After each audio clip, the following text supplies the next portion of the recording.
बिस्मिल्लाहिर्रहमानिर्रहीम अस्सलाम वालेकुम। Welcome to the online class of physics third year.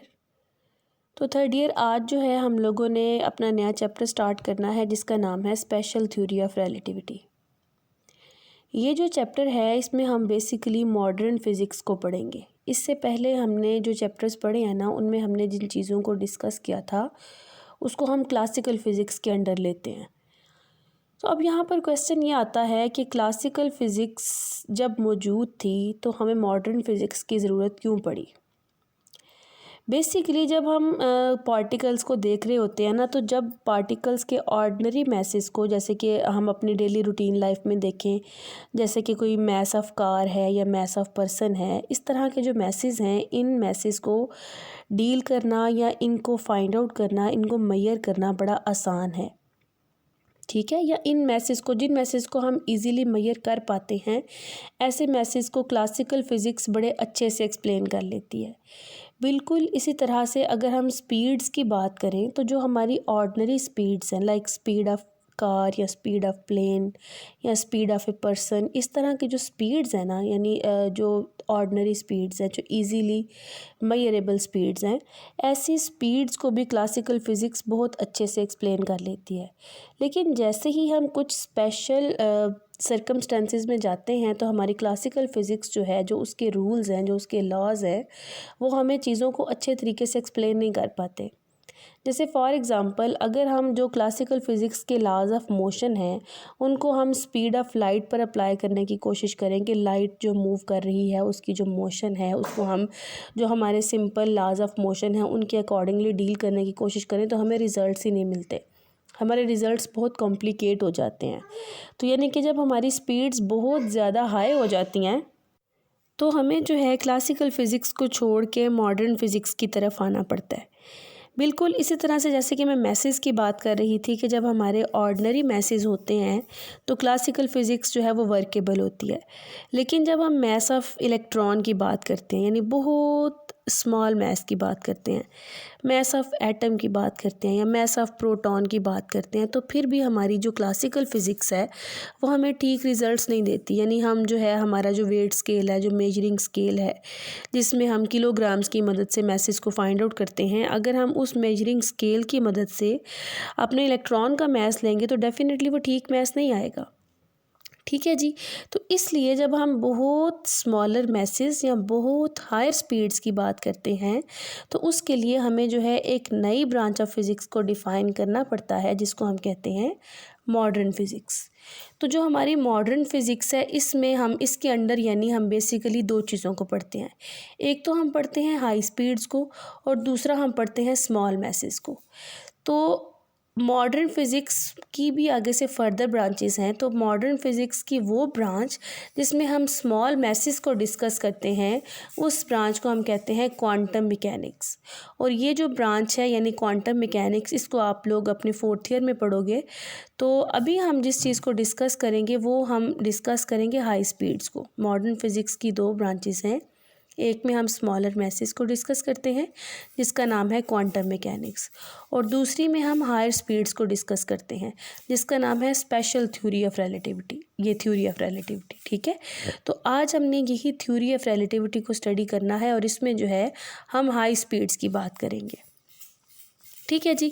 अब स्पेशल थ्योरी ऑफ रिलेटिविटी को समझने के लिए हमें कुछ टर्म्स का पता होना चाहिए, या फिर उसके बाद ही हम बता पाएंगे कि ये थ्योरी जो है ये किन चीज़ों पर बेस करती है, यानी इसकी बेसिस क्या है।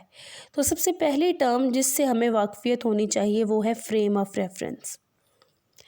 फ्रेम ऑफ रेफरेंस बेसिकली आप अगर इसको इजी वर्ड्स में, सिंपल वर्ड्स में समझो तो ये एक ऐसी जगह या कोई भी जगह जहाँ पर खड़े होकर आप कोई ऑब्जर्वेशंस ले रहे होते हो, उस जगह को हम फ्रेम ऑफ रेफरेंस कहते हैं।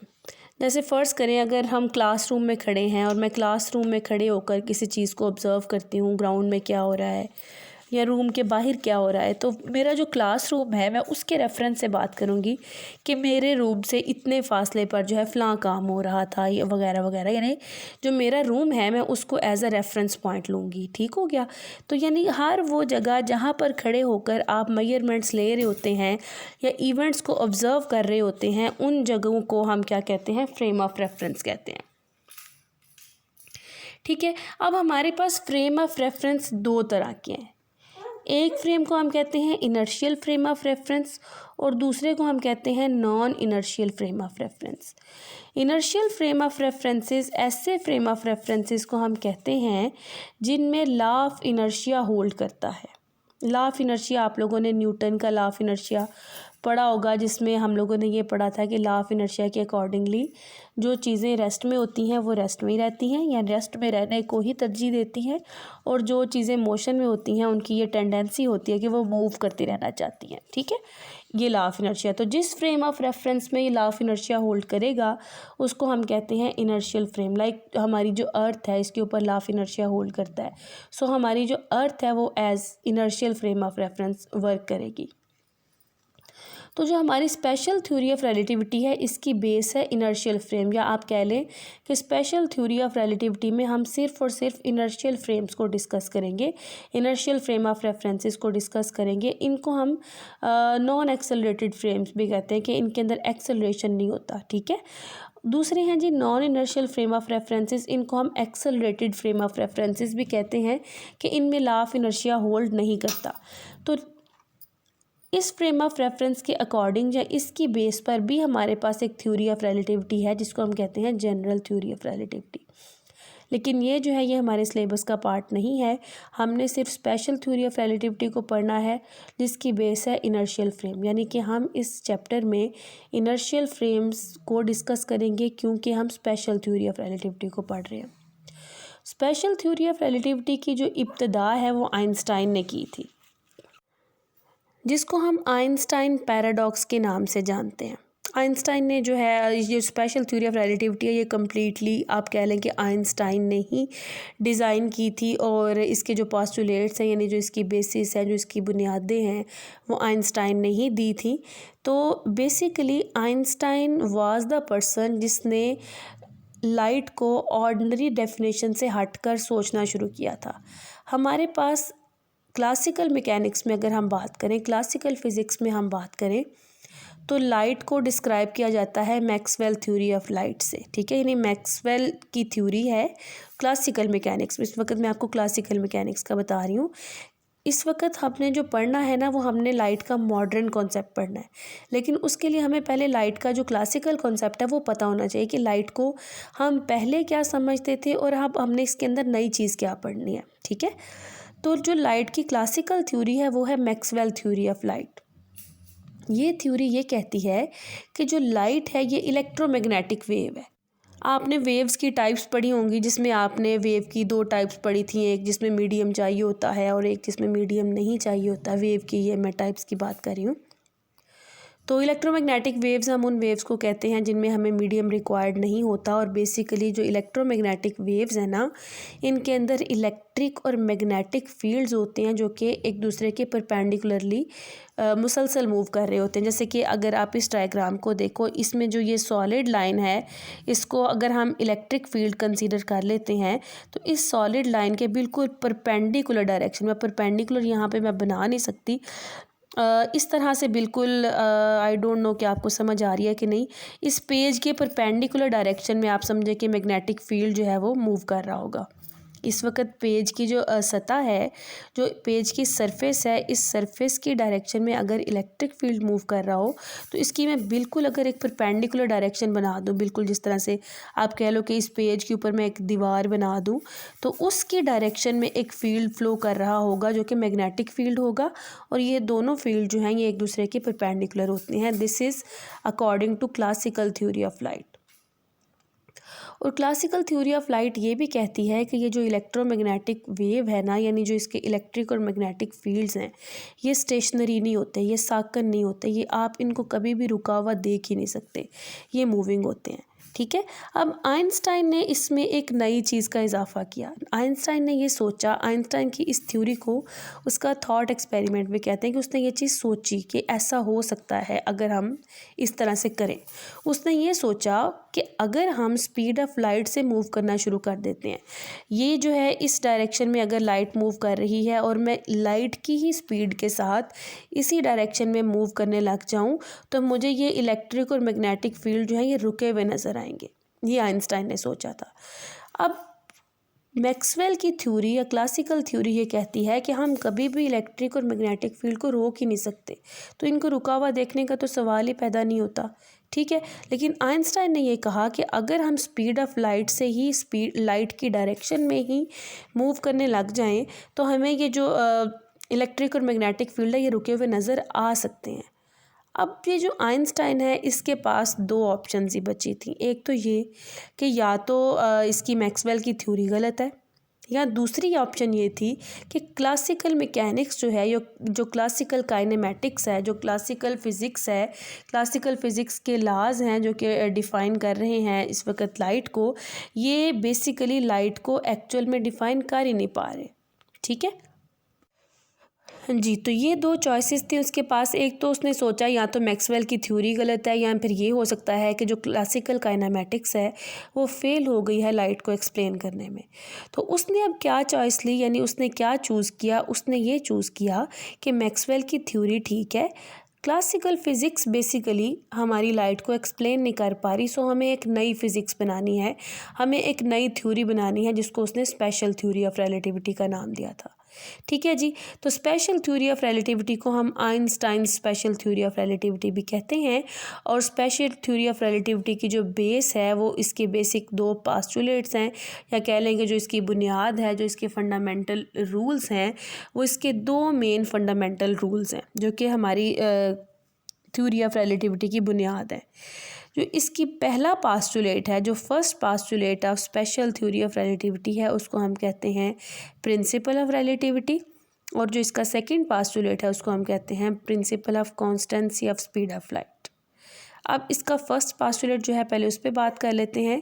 According to the first postulate, या according to the postulate of principle of relativity, वो ये है कि all laws of physics are identical, या all laws of physics are same in all inertial reference frames.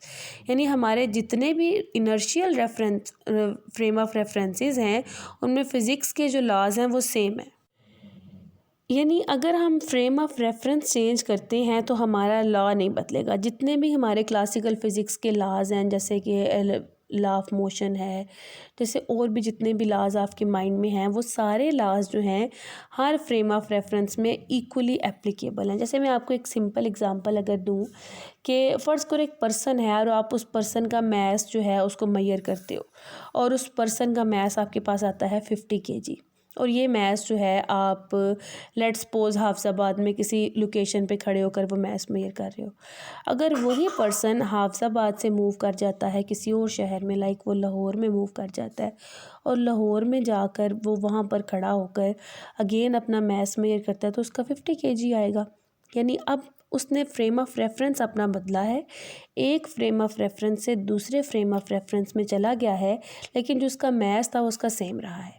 ठीक है, इससे आपको थोड़ा बहुत क्लियर हो गया होगा। इसी तरह से हमारे जितने भी दूसरे लॉज ऑफ फिज़िक्स हैं ना, वो सब के सब इनर्शियल फ्रेम्स में होल्ड करेंगे।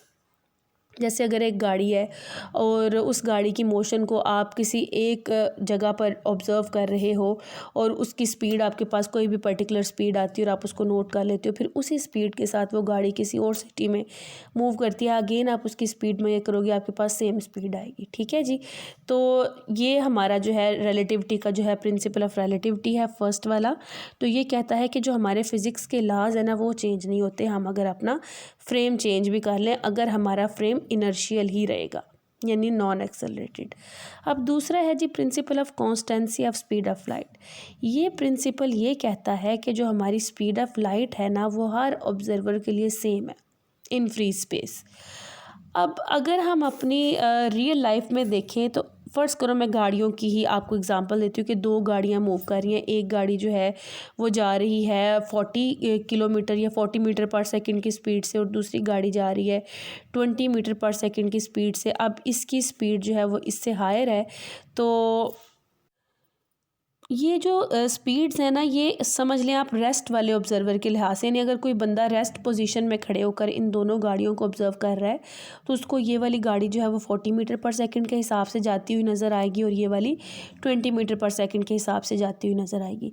लेकिन अगर ये वाली जो गाड़ी है जो कि ख़ुद 20 मीटर पर सेकंड के हिसाब से चल रही है, वो इस गाड़ी को ऑब्जर्व करेगी तो उसको ये वाली गाड़ी 20 मीटर पर सेकंड के हिसाब से जाती हुई नज़र आएगी।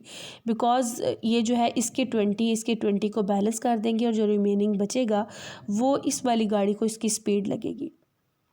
ठीक है, यानी जब सेम डायरेक्शन में दो गाड़ियां मूव कर रही होती हैं विद डिफरेंट स्पीड्स, तो जो एक दूसरे की स्पीड वो ऑब्जर्व करती हैं वो इन दोनों की स्पीड्स के डिफरेंस से, यानी इन दोनों की स्पीड को माइनस करने से हमें मिलता है। ठीक है, और अगर ये दोनों गाड़ियां जो है अपोजिट डायरेक्शन में मूव कर रही होती तो इनको जो है इनकी स्पीड जो रिलेटिव स्पीड आएगी वो दोनों को ऐड करके आएगी। लेकिन principal of constancy of speed of light ये कहता है कि चाहे अगर कोई ऑब्जर्वर लाइट की डायरेक्शन में मूव कर रहा है, चाहे लाइट की डायरेक्शन के ऑपोजिट डायरेक्शन में मूव कर रहा है, चाहे वो रुका हुआ स्पीड ऑफ लाइट मेजर कर रहा है, चाहे वो मूव करता हुआ स्पीड ऑफ लाइट मेजर कर रहा है, वो हर सूरत में स्पीड ऑफ लाइट एक जैसी मेजर करेगा और वो 3 × 10⁸ मीटर पर सेकंड इसकी जो है वो फ्री स्पेस में वैल्यू है, हमेशा यही लाइट की जो स्पीड है वो मेजर कर। तो ये हैं जी basic postulates of Einstein special theory of relativity. Next lecture में हम इन्हीं पास्टुलेट्स को थोड़ा सा मज़ीद एक्सप्लेन करेंगे और जो है अपना नेक्स्ट टॉपिक भी करेंगे। आज के लिए इतना ही। अल्लाह हाफिज़।